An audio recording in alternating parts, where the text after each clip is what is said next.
자, 오늘 말씀 들으시면서 여러분, 아니 이게 정말입니까? 하고 눈이 휘둥그레질 만한 진술을 접하시게 되었습니다. 방금 읽은 21절 22절의 내용 때문이죠. 한 사람으로 말미암아 죽음이 들어왔으니 또한 한 사람으로 말미암아 죽은 사람의 부활도 옵니다. 아담 안에서 모든 사람이 죽는 것과 같이 그리스도 안에서 모든 사람이 살아나게 될 것입니다. 세상에 이런 얘기는 처음 듣는데요 라고 말씀하실 분도 계실 겁니다. 여러분, 여기에는 원리가 있습니다. 인류에게 죽음을 가져온 한 사람이 있었습니다. 누구였습니까? 네, 최초의 사람 아담입니다. 하나님은 아담을 창조하셨고 그의 아내 하와를 창조하셨습니다. 그리고 너무나도 어마어마한 지혜와 창의력과 권위를 그 두 사람에게 주셨어요. 그들에게 땅에 있는 모든 것을 다스리라고 하시며 축복해 주셨습니다. 모든 아름다운 먹거리를 먹어도 되는 축복을 주셨고 동물을 다스리는 권위도 주셨습니다. 단 한 가지만은 하지 말라고 하셨습니다. 그것은 하나님 다음으로 가장 강력한 권위를 갖게 된 인간에게 하나님께서 인간의 행복을 위해 요구하신 것이었습니다. 인간은 피조물이었지요. 피조물. 그러므로 피조물은 하나님과의 인격적인 관계를 유지할 때만 진정으로 행복할 수 있었습니다. 하나님께서는 인간에게 자유로운 선택권을 주셨지만 하나님과의 관계를 유지할 수 있는 겸손한 마음의 징표로서 한 가지만은 금하셨습니다. 선악을 알게 하는 나무의 열매를 따먹지 말라는 것이었습니다. 그것은 어려운 일도 아니었습니다. 왜냐하면 더 보기 좋고 더 맛있는 먹거리가 수천 가지나 되었으니까요. 그 열매를 따먹으면 반드시 죽는다는 하나님의 경고가 주어졌습니다. 성경을 전체를 깊이 보면요, 그 죽음은 세 가지의 죽음을 의미했습니다. 먼저는 하나님과의 관계와 교제가 깨지고 단절되는 영적인 죽음입니다. 다음은 영원히 살 수 있는 존재에서 한시적으로만 살 수 있는 존재로 전락하는 육체적인 죽음입니다. 마지막은 하나님과 영원히 분리되는 영원한 죽음이었습니다. 아담과 하와는 하나님과 행복한 교제를 하면서 세상을 다스리는 자신의 일을 즐거워하며 지냈지만 인간보다 먼저 창조되었고 인간보다 먼저 하나님을 배신하고 반역한 천사의 우두머리 중 하나, 즉 사탄이라고도 하는 악마가 아담과 하와를 유혹하였던 것이죠. 사탄은 영적인 존재로서 뱀이라는 영특한 동물에게 들어가서 하와를 먼저 유혹하기로 했습니다. 사탄이 뱀에게 들어가자 원래 말을 할 수 없는 것이 당연한 동물인 이 뱀이 갑자기 말을 할 수 있게 되었습니다. 뱀이 하와에게 말을 걸었을 때 하와는 경계심을 가지고 대했어야 했지만 왜 뱀이 말을 하니까 경계해야 되잖아요. 총기 있는 뱀이 하와가 보기에는 워낙 좋아하는 동물이었던 것인지 하와는 뱀과의 대화에 빠져들고 말았습니다. 그리고는 하와는 뱀이 선악을 알게 하는 나무를 따먹어도 죽지 않아 라고 말했을 때 하나님의 금지 명령을 생각해냈음에도 불구하고 뱀의 거짓말에 빠져들어가고 말았습니다. 악마는 뱀을 통해 하나님께서 그걸 먹지 말라고 하신 이유는 너희가 그걸 먹고 하나님처럼 더욱 총명해져서 선과 악을 알게 될까봐 그게 싫어서 먹지 말라고 하신 거야 라고 속여서 말했습니다. 하와는 그 말을 들었을 때 하나님에 대해서 인격적으로 실망감을 갖게 되었는지 아니면 하나님처럼 되는 것이 너무나 좋아 보였는지 혹은 둘 다였는지 모르지만 어쨌든 하나님의 피조물로서의 선을 넘고 말았습니다. 하나님처럼 되고 싶어서 그 선을 넘고 말았어요. 그 열매를 따먹었습니다.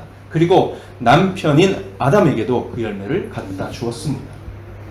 아담이 드디어 그 열매를 먹자 두 사람은 자신들이 벌거벗고 있다는 것을 처음으로 부끄럽게 생각하기 시작했습니다. 죽음의 증상이 시작된 거예요. 죄를 짓고 하나님께 반역을 하면 인간은 죄책감을 갖게 됩니다. 죄는 하나님께서 주신 아름다운 것을 부끄럽게 생각하게 만듭니다. 인간의 피부는 가장 완벽하고 아름다운 옷이었지만 죄를 짓고 나자 수치감을 느낀 나머지 옷을 입어야 할 필요를 느꼈습니다.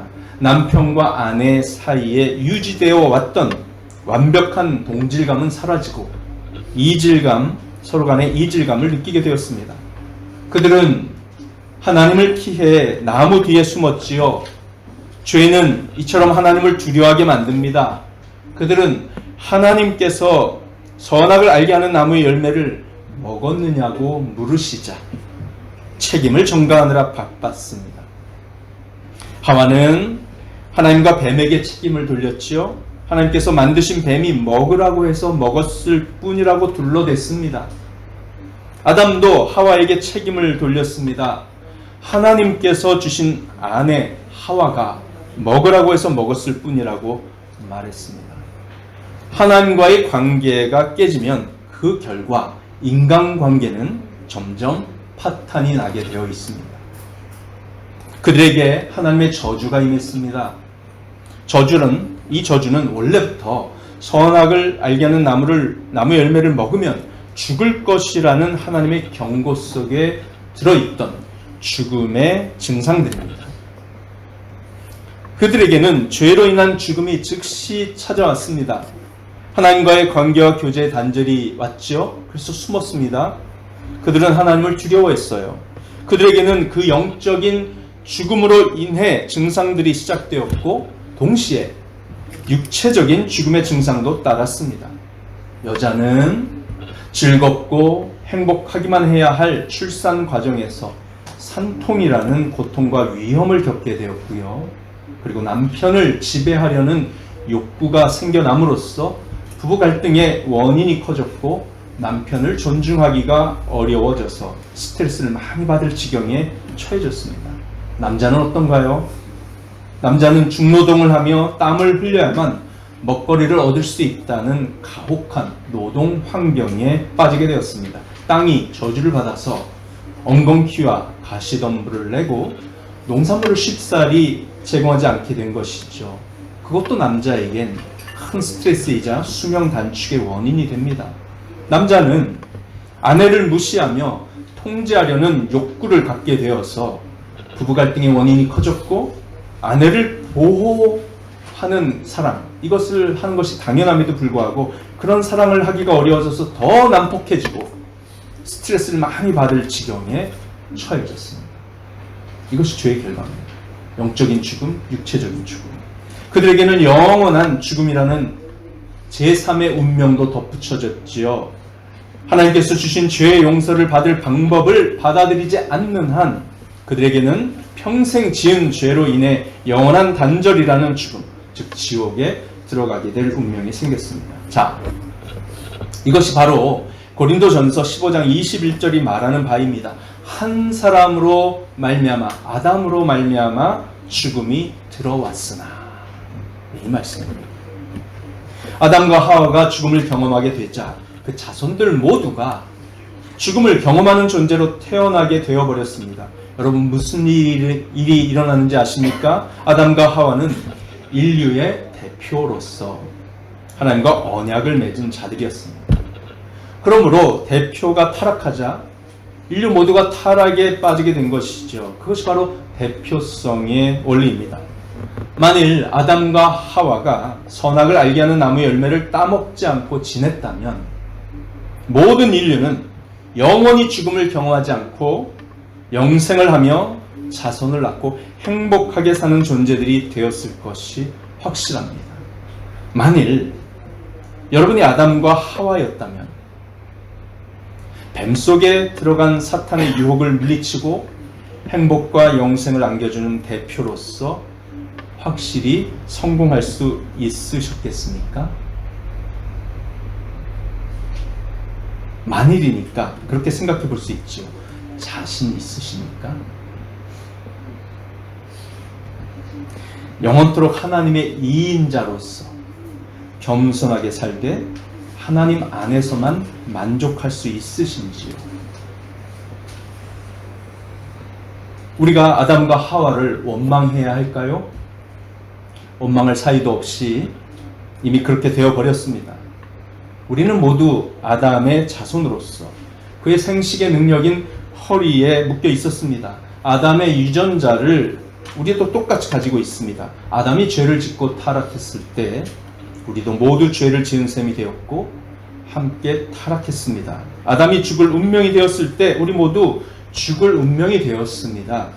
아담의 씨에서 태어난 우리 모두가, 전 인류가 죄인으로 이 세상에 태어났습니다. 태어날 때부터 하나님과의 관계와 교제가 단절된 채 영적인 죽음의 상태로 태어났고 육체적인 죽음을 겪을 운명 속에 태어났고 영원히 죽을 수밖에 없는 운명 속에 태어났습니다. 그렇게 죽음의 원리는 모든 사람에게 전해졌습니다. 대표성의 원리에 따라서 아담 때문에 모든 사람이 죽게 된 것처럼 동일한 대표성의 원리에 따라서 하나님은 모든 사람을 살리고자 하셨습니다. 한 사람 아담은 우리를 죽게 한 인류의 대표였으나 다른 한 사람 예수님은 우리를 살게 하는 인류의 대표이십니다. 그것이 고린도전서 15장 21절 22절의 내용입니다. 한 번 더 읽어드릴게요. 한 사람으로 말미암아 죽음이 들어왔으니 또한 한 사람으로 말미암아 죽은 사람의 부활도 옵니다. 아담 안에서 모든 사람이 죽는 것과 같이 그리스도 안에서 모든 사람이 살아나게 될 것입니다. 라는 말씀. 아멘.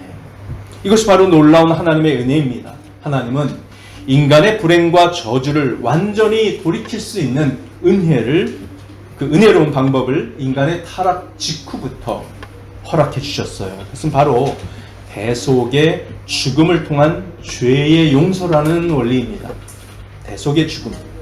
아담과 하와가 죄를 지어 타락했을 때 그들은 벌거벗은 것을 수치스럽게 여겼는데 하나님께서는 그런 반역자 인간을 불쌍히 여겨서 동물을 죽여 그 가죽으로 옷을 지어서 인간의 수치를 가려 주셨습니다. 동물이 인간을 위해 대신 죽음으로써 인간은 죄의 결과를 처리할 수 있게 된 것이에요. 하나님은 아담과 하와에게 양이나 소와 같은 동물을 죽여서 제사를 드리면 인간의 죄를 용서받을 수 있게 하는 대속의 은혜를 그들에게 가르쳐 주셨습니다. 그리고 아담의 아들인 아벨, 셋, 그리고 그들의 후손인 에노스, 에녹, 무드셀라, 노아 등등 그러한 말씀을 믿고서 하나님께 끊임없이 동물을 죽여서 바치는 제사를 드렸습니다. 그것이 바로 예수 그리스도의 십자가의 죽음을 상징하는 은혜의 원리, 대속의 죽음의 원리였습니다. 그래서 아담 이후 구약시대의 모든 사람들은 앞으로 오실 예수 그리스도의 구원을 믿고 소망하면서 여자의 후손, 구원자를 믿고 소망하면서 양과 같은 동물을 죽여서 죄를 용서받는 제사를 꾸준히 드리도록 요구받았던 것이지요.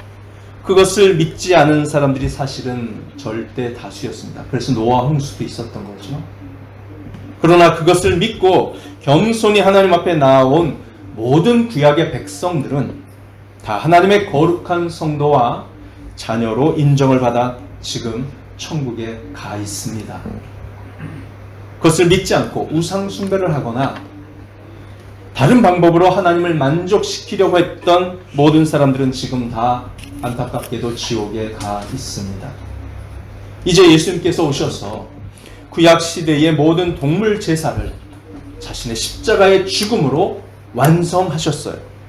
그리고 부활하심으로써 하나님의 대속의 은혜, 죄의 용서의 효력이 완전하고 영원하다는 것을 증명하셨습니다. 그리고 죽음으로 인해 항상 유한하고 불행한 삶을 살 운명에 있는 인간들에게 예수님은 인류의 대표로서 부활의 첫 열매가 되신 것입니다. 예수님을 믿는 자, 자신의 구원을 위해 오직 예수님만을 온전히 신뢰하고 의지하는 자, 그리고 예수님께 자신의 전 인격을 드리고 그분만을 주님으로 믿고 따르기로 언약하는 자는 하나님으로부터 의롭다는 인정을 받고 영생을 얻는 줄 믿습니다.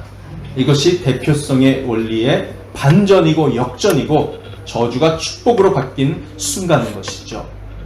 고린도전서 15장 21절 22절은 이러한 원리를 가장 먼저 가르쳐준 성경 구절이에요. 그런데요, 고린도전서보다 후대에 쓰여진, 몇 년 뒤에 쓰여졌어요. 로마서를 보면 하나님께서는 바울을 통해 이 원리를 훨씬 더 자세히 설명해 주십니다. 로마서 5장 17절부터 19절입니다. 제가 읽어드리겠습니다. 아담 한 사람의 범죄 때문에 그 한 사람으로 말미암아 죽음이 왕노릇하게 되었다면 넘치는 은혜와 의의 선물을 받는 사람들은 예수 그리스도 한 분으로 말미암아 생명 안에서 왕노릇하게 되리라는 것은 더욱더 확실합니다. 그러니 한 사람의 범죄 행위 때문에 모든 사람이 유죄 판결을 받았는데 이제는 한 사람의 의로운 행위 때문에 모든 사람이 의롭다는 인정을 받아서 생명을 얻게 되었습니다.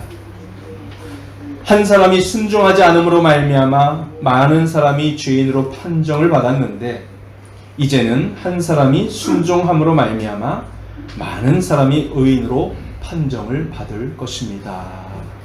아멘. 예, 이거 저기 일본어 원고를 만들 때 다 만들어 놓고 뭔가 실수를 해가지고 몇 개가 이렇게 빠졌다고 그래요. 그래서 지금 뭐 안 맞는 내용이 좀 이렇게 지속되거나 그런 현상이 있을 텐데, 그냥 일본인 분들은 다 일본어 원고 갖고 계시니까 그거 보시고요. 한국 분들은 귀로 제 소리를 잘 들어주시기 바랍니다. 여기 뭐 없는데 이거 뭐야, 너무 여기 신경 쓰면 은혜를 못 받아요. 네, 부탁드리겠습니다. 맞는 걸로 잘. 예. 자, 지금 이 말씀을 조금 해설해 볼게요. 아담이 우리에게 남겨준 것은 죄입니다. 죄. 그 죄 때문에 모든 사람은 죽음의 지배를 받습니다. 그러나 예수 그리스도께서 우리에게 남겨주신 것은 넘치는 은혜와 의의 선물입니다. 그 은혜와 의의 선물 때문에 우리는 부활의 생명을 누리게 되리라는 약속을 받았습니다. 아담 한 사람의 범죄 때문에 모든 사람이 유죄 판결을 받았습니다. 대표성이 원리죠. 그러나 예수님 한 사람의 의로운 행위, 대속의 죽음의 사랑 때문에 모든 사람이 의롭다는 인정을 받고 생명을 얻게 되었습니다. 역시 대표성의 원리입니다. 아담의 불순종 때문에 많은 사람이 죄인으로 판정받았지만 예수님의 순종 때문에 많은 사람이 의인으로 판정을 받을 것입니다. 여러분, 지구는 이 죽음의 증거가 사방 도처에 깔려 있습니다. 사실 죽음과 관련된 사업은 망할 일이 없습니다. 장례사업, 묘지사업 등등이요. 왜요? 모든 사람이 죽기 때문입니다. 사방에 무덤이 있습니다. 일본처럼 묘지가 주거지 가까이 있는 나라도 드물 것입니다. 우리는 항상 그 묘지를 보면서 자신의 죽음을 떠올리게 되죠. 의심할 여지 없이 저나 여러분이나 우리는 모두 죽습니다. 네, 이 예언은 확실하죠? 안 죽으신 분 있으세요? 네, 저 다 죽습니다. 그러나 예수님이 묻혔던 무덤은 돌문이 굴려져서 열렸고 비어 있습니다. 마찬가지로 예수님을 믿는 사람들의 무덤은 반드시 비게 될 것입니다. 왜냐하면 마지막 날 육체로 천국에 들어가기 위해 부활할 것이기 때문입니다. 아멘. 자, 22절에서요, 한 가지 주의가 필요합니다. 고린도전서 15장 22절입니다. 그리스도 안에서 모든 사람이 살아나게 될 것입니다. 라는 이 말씀. 이 구절에서 그리스도 안에서 모든 사람이 살아나게 될 것이라고 했으니 결국 모든 사람이 죄를 용서받고 구원을 받고 영생의 부활을 하게 된다는 뜻인가요? 어떻게든 매우 소수입니다만 어떤 사람들은 신학에서 보편주의 혹은 만인구원론이라고 알려진 것을 주장합니다. 결국 모든 사람이 어떤 식으로든 예수님을 믿게 되고 전 인류가 한 명도 빠짐없이 구원을 받게 된다는 생각입니다. 그들은 여기 있는 모두라는 단어에 대해 혼동하고 있습니다. 성경은 지옥에 대해 이야기하고 있으며 그곳은 넓은 길이고 많은 사람들이 그곳으로 들어간다고 말하고 있기 때문에 모든 사람이 구원받을 리가 없죠. 구원받는 사람은 모든 사람이 아닙니다. 그런데 여기서 말하는 그런 모든 사람이라는 것은 뭘 뜻하는 걸까요? 인류의 대표인 아담, 예수님 두 사람과 관계를 맺은 모든 사람을 뜻하는 겁니다. 관계를 맺은 모든 사람. 아담 안에 있는 모든 사람이 죽습니다.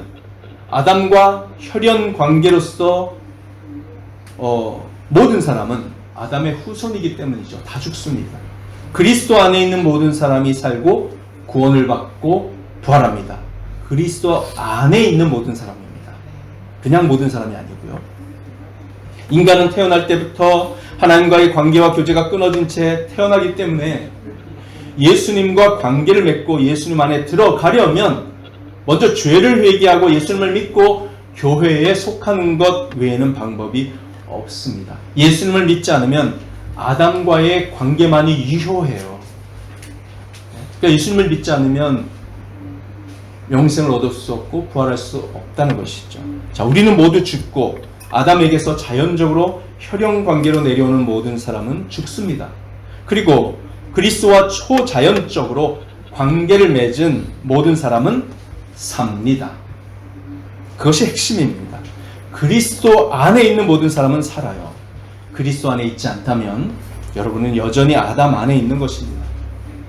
그래서 그리스도와 초자연적인 영적인 관계를 새로 맺기 전에는 우리는 모두 아담에게 속한 채로 남아있게 됩니다. 예수 그리스도와 초자연적인 영적인 관계를 맺기 위해서는 예수 그리스도를 구세주로 영접하고 성령을 받고 세례를 받고 그리고 교회에 속하는 것 외에는 방법이 없습니다. 이해하시겠습니까? 성령으로 거듭나야만 예수님이라는 새로운 인류의 대표에 속하게 된다는 것이에요. 그것은 자연적인 출생의 방법으로는 불가능하고 초자연적인 영적인 출생으로만 가능한 것입니다. 그래서 성경의 복음을 통해서 하나님의 계획을 알아야 하고 죄를 회개하며 후회하고 뉘우치고 자신의 죄와 하나님께 대한 반역을 슬퍼해야 합니다. 그렇게 지적인 동의, 감정적인 변화가 먼저 있어야 하고요. 그뿐 아니라 하나님께로 삶의 방향을 완전히 돌이켜서 하나님만을 믿고 살겠다는 결심, 즉 의지적 결단이 있어야 합니다. 동시에 성령의 오심을 구하는 겸손한 태도의 변화가, 의지적 변화가 동반되어야 한다는 것이죠. 첫 번째 아담의 경우는 모든 사람이 죄의 혈통이라는 공통 요소를 통해 아담 안에 포함됩니다. 두 번째의 예수님의 경우는 예수 그리스도만을 믿는 믿음과 영적인 출생, 곧 성령의 거듭남이라는 공통 요소를 통해 예수님 안에 포함됩니다. 아담 안에 있는 사람은 다 죽고 그리스도 안에 있는 사람은 다 삽니다. 아담이 죽음의 첫 열매이자 불행의 근원이었던 것처럼 그리스도께서도 부활의 첫 열매이자 생명의 근원이십니다. 그리스도인이라도 우리의 육체는 아담의 죄 때문에 죽습니다. 그러나 육체는 그리스도의 십자가의 순종 때문에 그리고 부활하심 때문에 마지막 날에 우리의 육체도 부활하고 다시 살아나서 영원히 존재하게 되는 것이죠. 그런데 영적인 죽음의 경우는요, 예수님을 믿고 하나님의 자녀가 되는 순간 영적인 생명과 부활을 이미 이 땅에서 사는 동안 경험하며 살기 시작하게 됩니다. 하나님을 아버지로 모시고 살며 기도응답을 받고 하나님께 순종하면 약속대로 말로 헤아릴 수 없는 복을 받습니다. 하늘에 속한 모든 신령한 복을 받아요. 뿐만 아니라 관계의 행복이라는 복을 받아요. 건강이라는 복을 받아요. 성공이라는 복을 받습니다. 불순종하면 관계가 어려워지고 건강도 잃고 실패를 반복하게 됩니다. 이것은 일반적인 원리입니다. 전부가 아니에요. 그냥 일반적인 원리일 뿐이에요. 그런데 그것보다도 더 상위의 원리가 우리 그리스도인들에게 작용합니다. 더 상위의 원리. 그것은 이 땅에서의 육체적 생명과 복보다도 더 차원이 높고 소중한 영적인 생명과 복입니다. 하나님은 그리스도인들에게 영적인 생명과 복을 더 강화시키고 질적으로 높은 차원으로 끌어올리시기 위해서 일반적인 원리의 복을 희생시키실 때도 있습니다. 그냥 있는 게 아니라 사실 굉장히 많아요. 굉장히 많습니다. 그래서 때로는 우리가 하나님께 순종하고 있는데도요, 관계의 어려움이나 박해가 오고 건강을 잃게도 하시고 실패도 경험하게 하십니다. 그러나 그 모든 것은 다 고상한 이유가 있어서 작동하는 것이에요. 바로 영적인 생명과 복을 누리게 하시려는 것인 줄 믿습니다. 저는 그렇게 생각합니다. 그리스도인으로서 일반적인 원리의 복을 경험하지 못하는 성도들은 특수 원리인 영적인 생명과 복을 누리는 데에도 어려움을 겪을 것이라고 말입니다. 자, 이게 무슨 뜻인지 한번 들어보세요. 눈에 보이는 일반 생활 속에서 돈 문제, 뭐 인간관계 문제 이런 거 있잖아요. 자기 꿈을 이루는 문제, 이런 생활 속에서 하나님을 신뢰하고 믿어드리지 못하는 성도라면 눈에 보이지도 않는 영적인 생활 속에서 하나님을 잘 믿을 수 있을까요? 신뢰할 수 있을까요? 그런 면에서 제가 말씀드리는 거예요. 글쎄요, 두 가지는요, 매우 정교한 시줄과 날줄처럼 엮여 있다고 저는 믿습니다. 남을 도와주는데 인색한 사람은 하나님을 위해 헌신하며 하나님께 자신을 드리는 데에도 인색한 경향을 갖지 않겠습니까? 건강관리를 잘 못하는 사람은 영적인 생활의 건강을 유지하는 데에도 어려움을 겪을 가능성이 큽니다. 근데 또 반대로 건강 유지한다고 너무 또 몇 시간, 하루에 몇 시간 이렇게 하는 사람은 그냥 그게 우상이 돼가지고 완전 영적 생활을 망쳐버리겠죠. 그러니까 가려서 들으셔야 돼요. 이 모든 것이요, 하나님의 종과 청지기로서, 그렇죠? 건강이건 재산이건 하나님의 종과 청지기로서 하나님께서 맡긴 것을 잘 관리한다는 믿음 하에 이루어지는 일입니다. 그래서 저는 이런 일반 생활과 영적인 생활이 서로 관련이 있다고 생각합니다. 모든 것이 하나님께서 주신 것이라고 믿는 성도는 11조 헌금을 드리는 것은 기본이고, 더욱 감동을 주시는 대로 감사의 헌금을 드려 하나님께서 기뻐하시는 일을 이루어 드리는 데 훈련이 될 것입니다. 여기서 한 가지 제가 말씀드립니다. 예수님을 믿지 않는 성도들은 헌금 안 드려도 돼요. 헌금을 드릴 의무가 없습니다. 밥값만 하세요. 300엔. 예수 안 믿는 분은 헌금을 드리라는 부담을, 드려야 된다 부담을 느끼지 마세요. 아시겠어요? 근데 예수님 믿고 내가 정말 죄 용서받고 구원받았다, 그러면 헌금하십시오. 모든 것이 다 하나님께로부터 왔다고 믿는 마음으로 11정금 하시고 감동 주신 대로 감사헌금 하세요. 거기에는 하나님의 놀라운 약속이 있습니다. 하나님이 나를 한번 시험해 볼래? 너희들이 정말 내가 모든 것을 준다는 것을 믿고 11조 헌금을 하면 내가 너희 인생을 축복하는지 안 하는지, 너희 창고가 쌓을 것 없게끔 부어주는지 안 부어주는지 한번 시험 한번 해볼래? 그렇게 말씀하신 유일한 약속이에요. 11조가. 저는 중학교 1학년 때부터 11조 헌금을 드려왔습니다. 그리고 이 40몇 년 동안의 인생 속에서 제가 11조 헌금을 드림으로써 하나님께 받은 복과 약속을 누리는 은혜는 뭐 말로 다 표현할 수가 없어요. 실제적인 겁니다. 눈에 보이는 돈이잖아요. 제가 부자가 된 건 아니지만 저는 가난하지도 않습니다. 너무 행복하게 한 번도 굶은 적도 없고, 제가 일부러 금식한 적은 있지만 먹을 게 없어서 굶은 적은 없어요. 여러분, 그래서 예수님 안 믿는 분 11조 내지 않으셔도 됩니다. 헌금도 안 하셔도 돼요. 그러나 예수님을 믿는 분이라면 11조를 드려보세요. 하나님을 시험해 보세요. 얼마나 하나님 축복해 주시는지. 그 눈에 보이는 것도 못 믿는 사람이 영적으로 하나님 앞에 가까이 가고 헌신을 한다? 저 이거 다 거짓말이라고 생각해요. 그래서 존 웨슬리라고 하는 훌륭한 목사님이 이런 얘기를 했어요. 찰스 스펄전 목사님도 얘기한 것 같고요. 돈주머니가 회개하지 않은 사람은 진짜 회개한 게 아니다. 저는 굉장히 통찰력 있는 말이라고 생각합니다. 자, 그래서 지금 제가 헌금 얘기하는데 스트레스 받지 말라고요. 예수 안 믿는 사람들 스트레스 마세요. 여러분들은 헌금 안 내야 됩니다. 예수 믿는 사람은 그 은혜를 누리려면 헌금 해보세요. 자, 이 부분에 대한 마음의 저항을 뛰어넘어 본 성도는요, 삶의 헌신과 순교도 가능한 것입니다. 저는 시간이 가면 갈수록 순교하고 싶은 마음이 자꾸 들어요. 내가 주님을 위해서 순교하고 싶다. 그래서 순교하는 마음으로 또 하루하루 삽니다. 헌금을 기쁘게 풍성하게 드리는 것을 해본 적이 없는 성도는요, 교회에서 봉사를 해도 오래 못 가고 금세 지칩니다. 성숙한 섬김의 봉사보다는 자기 만족의 봉사로 그칠 가능성이 큽니다. 그게 제가 관찰해온 결과예요. 그래서 기본적으로 11조헌금을 드릴 수 있는 믿음으로 여러분이 뛰어넘어 본 적이 없으면 정말 능력 있는 그리스도인의 삶을 살 수 없다는 거예요. 이건 진짜입니다. 왜?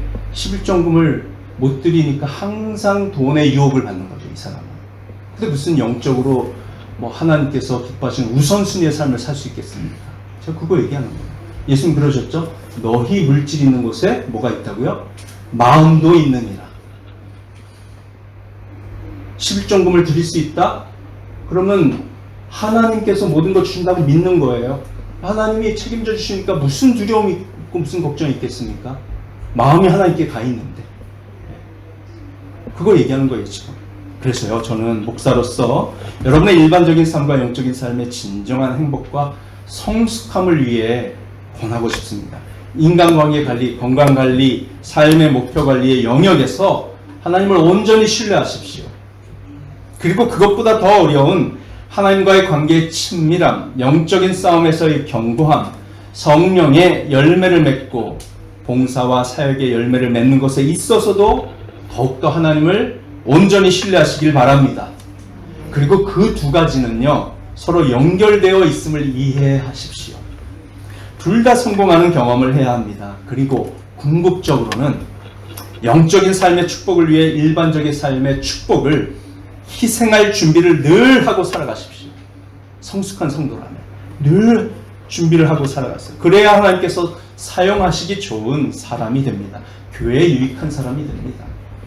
이 부분에 있어서 저를 포함해서 많은 사람들이 하나님의 은혜를 간증할 것이 많으리라 믿습니다. 저는 고등학교 1학년 때 하나님께 순종하여, 제가 중학교 1학년 때부터 2학년 때부터 일주일에 6번 예배 드렸다고 그랬죠. 주일마다.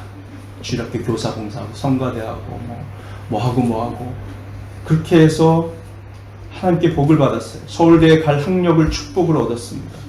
그러나 제가 잠시 신앙적으로 한눈을 팔았거든요. 그걸 다 하면서도 귀찮은 마음이 들었어요. 귀찮은 마음. 그랬더니 그걸 보신 하나님께서 저에게 영적인 축복을 주시려고 원인 모를 허리병을 통해 그 학력을 잠시 가져가셨었습니다. 회개하여 2주 만에 건강해진 저는 2년 동안 영적인 성숙을 경험했고요. 하나님은 고3의 끝에 다시금 그 학력을 회복시켜 주셨어요. 그 결과 저는 지금 선교사로서 쓰임을 받고 있다고 믿습니다. 이런 부분에서 더 이상 제가 우선순위에 헷갈리는 사람이 아닌 게 됐어요. 그런 과정을 거쳐서.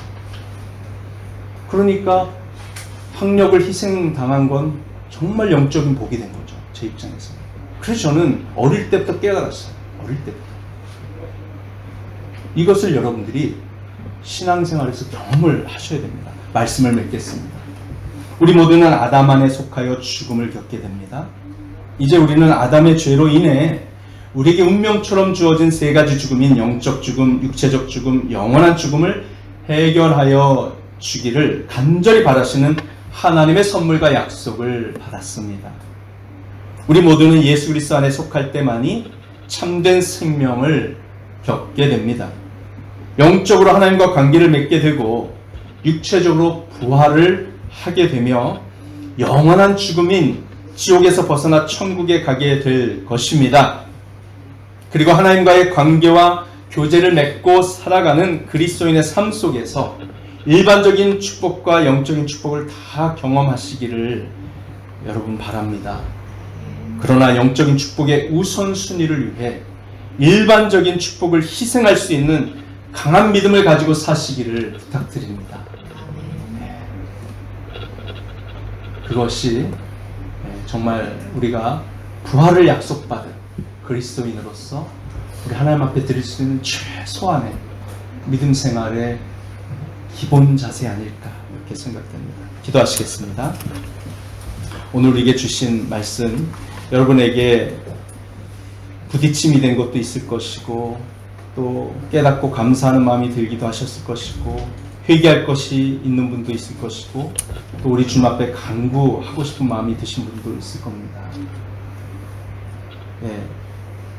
예수님을 안 믿는 분, 안 믿어지는 분, 이런 분들은 정말 예수님이 계신가, 성령이 계신가, 성경에 약속한 예수님의 말씀은 정말 진짜인가, 그걸 확인하고 싶다. 이런 기도를 드리시고요. 나한테도 좀 보여주십시오. 그렇게 기도하십시오. 그런데 먼저 믿은 우리 그리스도인들의 책임이 크겠죠.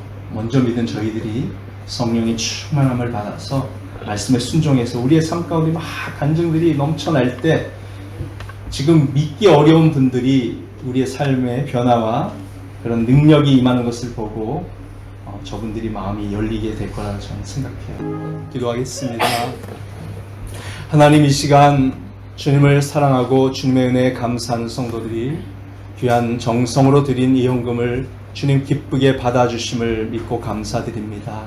사랑하는 성도들에게 건강을 주시고 항상 마음속에 주님의 평강과 은혜와 위로가 가득 차고 넘치게 하시며 육체의 연약함에서 일어서게 하시고 낙심과 절망의 마음에서 항상 일어나서 소망과 기쁨으로 살아갈 수 있게 도와주시옵소서. 하나님, 가정에 인간관계 어려움이 있습니까? 직장에 또 관계의 어려움, 물질의 어려움, 또 여러 가지 상황이 막힌 그런 어려움이 있습니까? 우리 주님께서 특별한 은혜 주셔서 기도응답을 체험하는 한 주가 되게 하시고 승리에 간증할 수 있도록 주님 복의 복을 더하시며 이 모든 어려움을 통해서 예수님께 더 가까이 나아가 주님의 마음을 품고 또 주님의 능력을 체험하는 고난의 시간들, 유익한 시간들, 합력하여 선을 이루어 주시는 시간들로 삼아 주시옵소서. 아멘. 지금도 우리 주 예수 그리스도의 은혜와 하나님 아버지의 사랑과 성령의 교제가 부활의 신비를 마음에 품고 살아가기를 다짐하는 모든 주의 백성들 머리 위에 영원토록 함께 있을지어다. 아멘.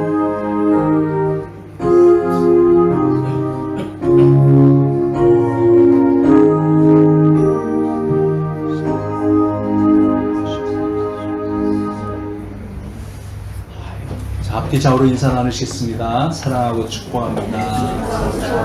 반갑습니다.